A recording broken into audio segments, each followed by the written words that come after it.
Hi, my name is Sue Ann Sisto. I'm a physical therapist and I'm here helping with Empower SCI these 2 weeks. I'm really impressed with the opportunity to have the individual participants learn new wheelchair skills. In particular, 2 people that I've worked with so far have learned how to propel a manual wheelchair when they already, for the most part, use a power wheelchair. So that's been a great experience for them, and they're forced to have to make a decision about how hard they want to work pushing their chair, the manual chair. So we're doing a lot of changes to the design of the chair in terms of the axle position, the incline of the back, just to make it more easy for the individual to reach the wheel, to push the wheel. And then we're introducing people to power assist wheels, so that if they're a little weaker and can't really push the wheelchair, they can actually use these power assist wheels. Hi everybody, my name is Joe Preddy, and I was injured a little over 3.5 years ago. And I would just like to say to anyone who is new to having a wheelchair be your mode of transportation, to be patient for yourself. As time goes by, you're going to get better at it. And it really is a tool for independence, allow you to get places you want to go that you wouldn't be able to go if you didn't have your wheelchair. I am here at Empower SCI becoming more independent with transfer skills, because I want to not spend every day, all day sitting in this chair. I want to be able to transfer to sofas and chairs, maybe even someday get down on the floor, and again, live as full a life as possible, even though I have had an accident which has left me paralyzed. Life goes on. I'm not happy about what happened to me, but I have acceptance about it, and I know that the things that are most important to me in my life are still here for me to enjoy. Things like the love of my wife and kids, friends and family, and it still can be a very beautiful life. My name is Matthew Bremenkamp, and I'm a mentor here at Empower SCI. This is my 3rd year mentoring for Empower, and my 8th year overall as a mentor. A quote that really put things into perspective for me that I really like, and most people don't understand, is that if you ask an able-bodied person what they have in common with a person with a disability, that able-bodied person might say, I don't know, nothing. You ask a person with a disability what they have in common with an able-bodied person, and they say almost everything, except for the walking part or whatever they can't do. And that's the mentality we need everyone to have, is that what you physically can't do really doesn't limit you as much as you might think. And there's lots of way around to adapt activities, and even to still do activities that you didn't think you could do.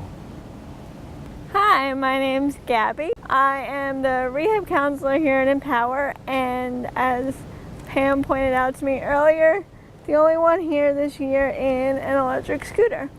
So I'm actually fortunate enough to have the option between the scooter and the power chair, and I use both for different things. I bring the scooter to Empower, one, because it's smaller and more portable. It's my personal opinion that you see more of me in the scooter as opposed to the chair. The chair is very big and I'm very small. So it's, I like rolling around in this a lot better just because I feel more in control. With that being said, there's also some downsides. My power chair goes a lot faster and it's a lot more durable, so I can take it a lot more places. This also gets a little uncomfortable to sit in all day at times. The power chairs that you guys have probably seen on the video are very form-fitted to every individual. You have laterals, you have cushions that are specified to you. This is much more generic, so it comes as a one-size-fits-all sort of deal. The other advantage to this, though, is that it does fold down and go into a car if I need it to, if there's not a van with a lift available, so I appreciate that a lot as well. And then just as far as, portability and things like that, I also use this if I'm going anywhere that I know that there's not as much available space or is not as accessible, if I'm in a bind or a jam, somebody can lift this up a curb. My power chair is 350 pounds, so that's not always an option either. I also have the option of using a walker, which is an entirely different piece of equipment. I choose not to use the walker as much because it's not as easy for me to get around. With that being said, a lot of you watching this are probably therapists or something like that in the field and are telling me inside your head that I should get up and walk. So that's the common misconception with all that, and I understand it. I understand it's really good for physicality and exercise, but one thing to keep in mind with any of these pieces of equipment is that you want to be practical. So for me, practical means putting the walker at the low end of the list. This would probably be next up for all the reasons I mentioned, and then my chair as far as being more comfortable and being able to take it longer distances, things like that. I made that switch when I moved to a college campus. They're very big and you have a lot of places to go in shorter amounts of time. So that's when the motorized things really took over and I started using that more. For each person, those considerations are going to be different. So you want to make sure when fitting somebody for equipment to make sure to take all of those into account. I will say, even though the two pieces of equipment I use primarily are electric, if somebody has the option, I recommend a manual chair first and foremost.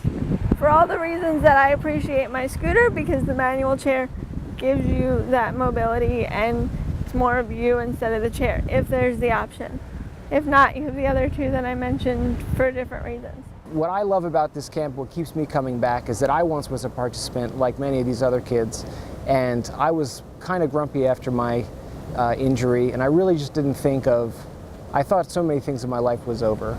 I had to come to a program like this where they go out of their way to show you how many adaptive activities there are, and as sports and the socialization, and it really just reminds you that only a few things are really taken away from you with your disability, and that there's really, really lots of options, and that your life isn't over, and there's still a lot of fun to be had.